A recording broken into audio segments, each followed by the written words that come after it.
तो बच्चा लोग हम लोग बात कर रहे थे some basic concepts of macro economics की, और पहला टॉपिक क्लासिफिकेशन ऑफ गुड्स, जिसमें intermediate goods, final goods, consumption goods, capital goods हम ऑलरेडी पढ़ चुके हैं। आज की क्लास एक बहुत इंपॉर्टेंट क्लास, जिसमें डिस्कस करेंगे इन्वेस्टमेंट क्या होता है, और इन्वेस्टमेंट के दो types, fixed investment, inventory investment, एकदम डिटेल में डिस्कस करेंगे। बट उससे पहले आप सभी के लिए, खासकर स्टेट बोर्ड स्टूडेंट्स जैसे महाराष्ट्र बोर्ड, एचएससी बोर्ड या किसी और स्टेट के हो, तो बच्चा उनके लिए नून एकेडमी, किसकी बात कर रहा हूं मैं, नून एकेडमी लेके आया है आप सभी के लिए फ्री लाइव क्लासेस। बच्चा फ्री लाइव क्लासेस है तो आप नून एकेडमी ऐप इंस्टॉल कर सकते हो, और वहां पर जो भी सब्जेक्ट आप पढ़ना चाहते हो उनके ग्रुप्स ज्वाइन कर सकते हो। यहां पर नून एकेडमी पर मैं भी आपकी इकोनॉमिक्स की क्लासेस ले रहा हूं, तो चलिए लाइव क्लासेस में जरूर मिलेंगे। आप सभी लोग जल्दी से नून ऐप को इंस्टॉल करो, मिलते हैं लाइव क्लासेस में। बट उससे पहले टॉपिक की भी बात कर लेते हैं, तो चलो अभी आओ, टॉपिक है इन्वेस्टमेंट। इन्वेस्टमेंट होता क्या है? देखो यार, कोई नया शब्द तो नहीं है, ऑलरेडी हम बहुत बार सुन चुके हैं, बट अब इकोनॉमिक्स के टर्म में इन्वेस्टमेंट की जब भी बात होगी तो हम बात करेंगे प्रोड्यूसर की। इन्वेस्टमेंट का मतलब ये प्रोड्यूसर का खर्चा होगा, प्रोड्यूसर की कैपिटल का पार्ट होगा। देखो, प्रोड्यूसर का वो खर्चा जहां से प्रोड्यूसर इनकम अर्न करे या प्रॉफिट अर्न करे, वो इन्वेस्टमेंट कहलाता है। ध्यान से सुनिएगा। देखो, सपोज करो प्रोड्यूसर ने क्या किया, एक मशीन खरीद ली। सपोज करो 1 करोड़ रुपए की मशीन खरीद ली, क्या ये इन्वेस्टमेंट होगा? तो अब आपको सोचना यह है, क्या प्रोड्यूसर उस मशीन से पैसा कमाएगा? क्या उससे इनकम जनरेट करेगा? क्या उससे कैपिटल बढ़ेगी उसकी, यानी कैपिटल फॉर्म होगी? तो सोचो, मशीन से वो गुड्स बनाएगा, गुड्स बना के बेचेगा, तो यार पैसा तो कमाएगा, यानी प्रोड्यूसर का क्या है, ये इन्वेस्टमेंट है। अच्छा बच्चा, एक किसान है, फार्मर है, ठीक है, फार्मर है, किसान है, तो यार प्रोड्यूसर तो है ही। वो खेती बाड़ी करने के लिए ट्रैक्टर और हार्वेस्टर खरीद के लेके आया। 20 लाख रुपए खर्च किए उसने, किस पर? ट्रैक्टर और हार्वेस्टर खरीदने के लिए। क्या ये इन्वेस्टमेंट है? यस और नो? अब सोचो जरा, क्या किसान उससे पैसा कमाएगा? क्या किसान पहले से ज्यादा अच्छे तरीके से काम करेगा? क्या किसान को प्रॉफिट होगा, इनकम जनरेट होगी? तो आपका आंसर होगा सर बिल्कुल होगी। ट्रैक्टर हार्वेस्टर की हेल्प से अब एग्रीकल्चर और ज्यादा होगी, जिससे किसान को और ज्यादा फायदा होगा, यानी यहां से भी किसान की कैपिटल में इंक्रीजमेंट हो रहा है।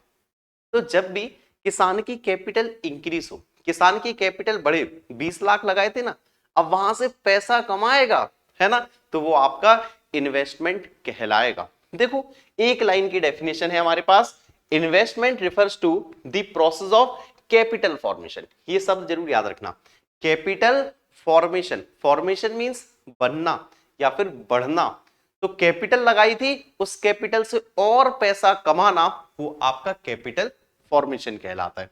देखो, in other words it can be said as process that increases the stock of capital, जो कि स्टॉक ऑफ कैपिटल को इंक्रीज करता है, वो आपका इन्वेस्टमेंट कहलाता है। यहां देखो बच्चा, ये है एक प्रोड्यूसर।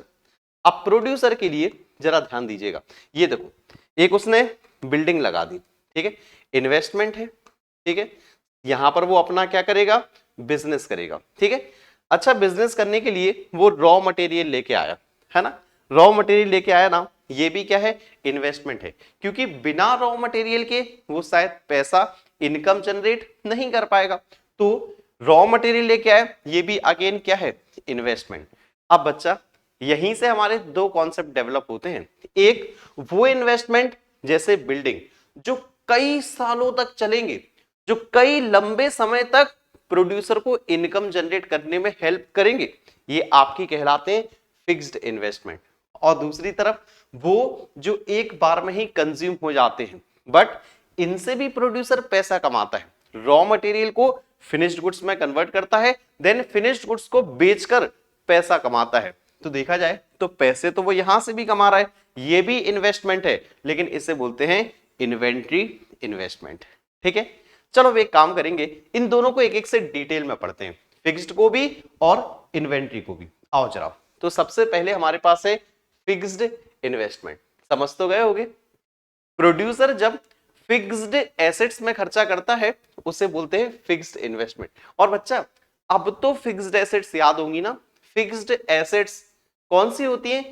जो काफी लंबे समय तक प्रोड्यूसर को इनकम जनरेट करने में हेल्प करती हैं, जैसे ट्रैक्टर, हार्वेस्टर, प्रोड्यूसर के लिए प्लांट एंड मशीनरी, है ना, बिल्डिंग हुई, ये काफी लंबे समय तक चलती हैं, ये कहलाता है फिक्स्ड इन्वेस्टमेंट। चलो रीड आउट कर लो जल्दी से।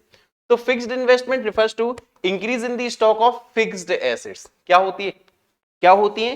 फिक्स्ड एसेट्स की वैल्यू में इंक्रीज होना, ये आपका फिक्स्ड इन्वेस्टमेंट। एग्जांपल लिखा है जैसे plant and machinery of the producer during an accounting year. ठीक है, अच्छा बाई चांस आपसे कोई पूछे कि भैया फिक्स्ड इन्वेस्टमेंट कैलकुलेट भी करना है, क्या करना है? कैलकुलेट करना है कि करंट ईयर में कितनी फिक्स्ड एसेट्स लगाई। मैं एक छोटा सा एग्जांपल दूंगा आप लोगों को। बेटा हमारे पास दो ईयर है, एक है 2021, दूसरा है 2022। ठीक है, जब 2021 स्टार्ट हुआ, ठीक है, 1 अप्रैल के दिन, तो हमने देखा प्रोड्यूसर के पास 10 लाख रुपए की मशीन है। कितने की मशीन है? 10 लाख रुपए की। ठीक है, जब एंड हुआ 31 मार्च 2022 को, तो हमने देखा प्रोड्यूसर के पास 16 लाख रुपए की मशीन है। ठीक है, स्टार्टिंग में 10 लाख, एंड में 16 लाख। अब मुझे बता दो करंट ईयर में फिक्स्ड इन्वेस्टमेंट कितना है? तो बच्चा इससे आसान क्वेश्चन थोड़ी होगा, है ना। तो आप कहोगे sir it's 6 lakh rupees. 6 lakh क्या है? करंट ईयर का फिक्स्ड इन्वेस्टमेंट। हो गया बिल्कुल सिंपल। तो यहां पर कह सकते हैं fixed investment at the end of the year minus fixed investment at the beginning of the year is equal to current fixed investment. ठीक है, चलो एक और चीज इससे कई बार पूछी जाती है, वो है सिग्निफिकेंस। बच्चा सिग्निफिकेंस वर्ड याद है क्या? हाँ, कई बार इसे हम लोग इंपॉर्टेंस भी बोल देते हैं कि फिक्स्ड इन्वेस्टमेंट क्यों जरूरी है, क्या इंपॉर्टेंस है आखिर। तो देखो 3 पॉइंट है, बिल्कुल सिंपल पॉइंट है, ठीक है, लेकिन पढ़ जरूर लो क्योंकि सिलेबस के अंदर है। चलो सबसे पहले fixed investment raises production capacity of the producer. सबसे पहला काम, प्रोड्यूसर की प्रोडक्शन कैपेसिटी बढ़ जाती है। यहां सोचना, पहले 10 लाख की फिक्स्ड एसेट्स थी, अब 16 लाख की हो गई। पहले प्रोडक्शन कैपेसिटी कम होगी, अब प्रोडक्शन कैपेसिटी बढ़ चुकी होगी। जानते हो आप लोग? अच्छा, पहले सपोज करो 5 मशीन थी तो प्रोडक्शन कैपेसिटी कम होगी, अब सपोज करो 8 मशीन है तो प्रोडक्शन कैपेसिटी ज्यादा होगी। जितना ज्यादा फिक्स्ड इन्वेस्टमेंट उतनी ज्यादा प्रोडक्शन कैपेसिटी। ठीक है, चलो अगर प्रोडक्शन कैपेसिटी ज्यादा होगी तो क्या होगा? By raising production capacity of the producer fixed investments leads to higher level of output. देखो जितनी ज्यादा मशीन्स उतना ज्यादा प्रोडक्शन, जितनी ज्यादा फिक्स्ड एसेट्स उतना ज्यादा आउटपुट, उतना ज्यादा flow of goods and services. ठीक है, इन द इकोनॉमी। तीसरी चीज, जितना ज्यादा गुड्स एंड सर्विसेज का फ्लो, जितना ज्यादा आउटपुट, तो higher level of output because of fixed investments leads to higher rate of economic growth. तो जितने ज्यादा गुड्स एंड सर्विसेज का फ्लो उतना ज्यादा इकोनॉमिक ग्रोथ। इकोनॉमिक ग्रोथ को ही जनरली आप लोग जीडीपी ग्रोथ भी बोलते हो। तो उतनी ज्यादा जीडीपी ग्रोथ होगी, लिखा भी यार popularly known as GDP growth. तो आप समझ सकते हो फिक्स्ड इन्वेस्टमेंट जितना ज्यादा उतनी ज्यादा जीडीपी ग्रोथ। और यार ये पॉइंट तो इजी है ना तीनों सिग्निफिकेंस के, रिवाइज करो। सबसे पहला प्रोडक्शन कैपेसिटी बढ़ेगी, प्रोडक्शन कैपेसिटी बढ़ेगी तो आउटपुट बढ़ेगा, गुड्स एंड सर्विसेज बढ़ेंगे, गुड्स एंड सर्विसेज बढ़ेंगे तो जीडीपी बढ़ेगी, है ना। यही थे देखो तीनों पॉइंट। चलो अभी सेकंड पर आओ। सेकंड बोले तो इन्वेंट्री इन्वेस्टमेंट। इन्वेंट्री वर्ड याद हो गया, है ना। इन्वेंट्री को हम लोग स्टॉक भी बोलते हैं। अब सुनो बच्चा, इन्वेंट्री यानी स्टॉक। पहला क्वेश्चन तो कई बार यही पूछ लेते, क्या इन्वेंट्री या फिर स्टॉक इन्वेस्टमेंट होता है? हो सकता है आपके माइंड में भी कंफ्यूजन हो, क्योंकि जब भी हम लोग इन्वेस्टमेंट की बात करते हैं ना, आप लोग माइंड में तुरंत लेके आते हो sir plant and machinery, sir tractor harvester, बच्चा लोग रॉ मटेरियल हुआ या फिर किसी भी चीज का स्टॉक हुआ, वो भी इन्वेस्टमेंट होता है। देखो क्या होता है, सपोज करो हमें लकड़ी की चेयर बनानी है, तो जो लकड़ी लेके आए हैं वो भी तो इन्वेस्टमेंट है ना। सपोज करो 50,000 रुपए की लकड़ी वुड खरीद के लेके आए, तो उसको आप कन्वर्ट करोगे चेयर में और चेयर बना के 80,000 रुपए में बेच दोगे। 50 की लकड़ी आई थी, 80,000 में बेच रहे हो, तो बीच का 30,000 रुपए का मार्जिन आपने रॉ मटेरियल की हेल्प से ही तो कमाया है ना, तो वो भी क्या है, इन्वेस्टमेंट, क्योंकि प्रोड्यूसर वहां से भी इनकम जनरेट कर रहा है, प्रॉफिट जनरेट कर रहा है। चलो थोड़ा सा रीड आउट करते हुए चलेंगे। तो at a point of time producer hold the stock of, देखो एक पॉइंट ऑफ टाइम पे प्रोड्यूसर के पास तीन चीजों का जनरली स्टॉक हो सकता है। पहला रॉ मटेरियल यानी लकड़ी का स्टॉक, दूसरा फिनिश्ड गुड्स यानी जो चेयर बन के तैयार हो गई थी ना उनका स्टॉक, यार तीसरा हो सकता है कुछ चेयर आधी अधूरी बन के तैयार हो गई हो यानी वर्क इन प्रोग्रेस में हो वो, तो तीसरा होता है अनफिनिश्ड गुड्स या फिर stock of work in progress. तो देखो फिनिश्ड गुड्स का स्टॉक हो सकता है, सेमी फिनिश्ड गुड्स लिखा हुआ है, अच्छा शब्द लिखा हुआ है सेमी फिनिश्ड गुड्स, जो कि आधे अधूरे बने हुए गुड्स हैं, और तीसरा रॉ मटेरियल का स्टॉक।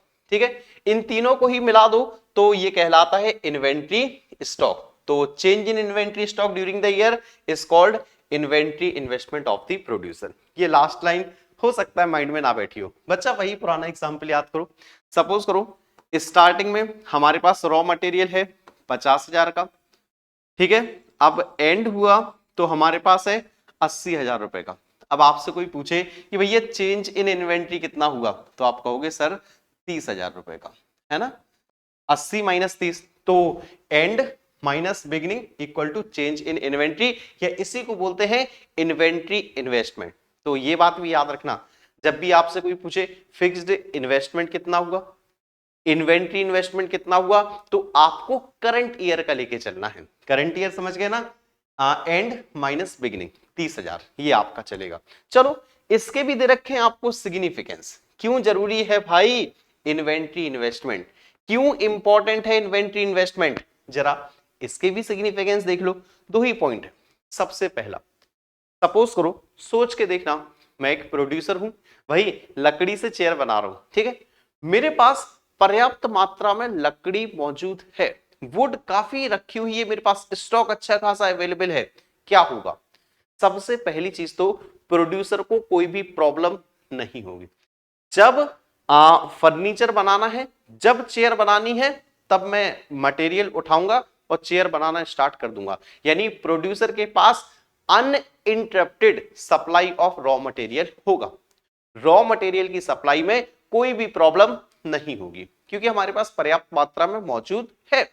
तो अगर आप इन्वेंट्री इन्वेस्टमेंट करते हो तो प्रोड्यूसर के पास अनइंटरप्टेड सप्लाई आएगी, किस चीज की, रॉ मटेरियल की। ठीक है, पहला पॉइंट यही है, इट इंश्योर्स अनइंटरप्टेड, बिना किसी रुकावट के supply of inputs to the producer. दूसरी चीज, अब एक बात बताओ, मेरे पास पर्याप्त मात्रा में रॉ मटेरियल है, ये बताओ क्या मेरे को मार्केट से डे टू डे परचेस करना पड़ेगा, क्या मेरे को मार्केट में फिर जाके परचेस करना पड़ेगा? अरे भैया नहीं यार, ऑलरेडी मेरे पास स्टॉक काफी है। तो यहां से कह सकता हूं मार्केट से रिलेटेड जो भी रिस्क है, risk related to price, risk related to output, यानी आपका रॉ मटेरियल क्वांटिटी अवेलेबल है या नहीं है मार्केट में, है ना, वो सारी रिस्क हमारी कम हो जाती हैं। होती है नहीं होती, बिल्कुल सही बात है। इसलिए कहते हैं पर्याप्त मात्रा में रॉ मटेरियल अपने पास रखना चाहिए, तो इससे मार्केट से रिलेटेड जो भी रिस्क है वो कम हो जाती है। चलो सेकंड पॉइंट यही है, with enough stock of raw material the producer can avoid day to day purchase from the market, producer को डे टू डे मार्केट से परचेज नहीं करना पड़ेगा। Accordingly uncertainties of the markets are avoided, तो जो भी अनसर्टेनिटीज हैं, जो भी रिस्क है, उन्हें हम अवॉइड कर सकते हैं। तो सिर्फ दो ही पॉइंट थे ना, आसानी से याद हो गया होगा, अनइंटरप्टेड सप्लाई होगी प्रोड्यूसर के पास, दूसरा डे टू डे परचेज को अवॉइड करना पड़ेगा, जिससे अनसर्टेनिटीज यानी रिस्क कम हो जाएंगे। तो बच्चा लोग आज की क्लास में फिलहाल इतना ही। नेक्स्ट क्लास आप समझ चुके होंगे ग्रॉस इन्वेस्टमेंट नेट इन्वेस्टमेंट पर रहेगी, उसके बाद नेक्स्ट क्लास आपकी डेप्रिसिएशन पे रहेगी और ये कॉन्सेप्ट भी आपका हो जाएगा समाप्त। तो चलिए आज की क्लास के लिए फिलहाल इतना ही। अगर कोई भी डाउट है, कोई भी समस्या है तो आप हमसे इंस्टाग्राम पे पूछ सकते हो, फॉलो भी कर लीजिएगा। इसके साथ ही नोट्स चाहिए, ऐसे ही सारी क्लासेस चाहिए, MCQ question, important question, doubt clearing sessions, वो भी लाइव अगर चाहिए तो बच्चा ऐप इंस्टॉल कर सकते हो झांसी इंस्टीट्यूट ऑफ कॉमर्स और हमारा कोर्स सब्सक्राइब कर सकते हो। चलिए आप सभी लोगों का क्लास अटेंड करने के लिए बहुत सारा ढेर सारा धन्यवाद। मिलता हूं आप सभी लोगों से नेक्स्ट क्लास में। Okay, thank you.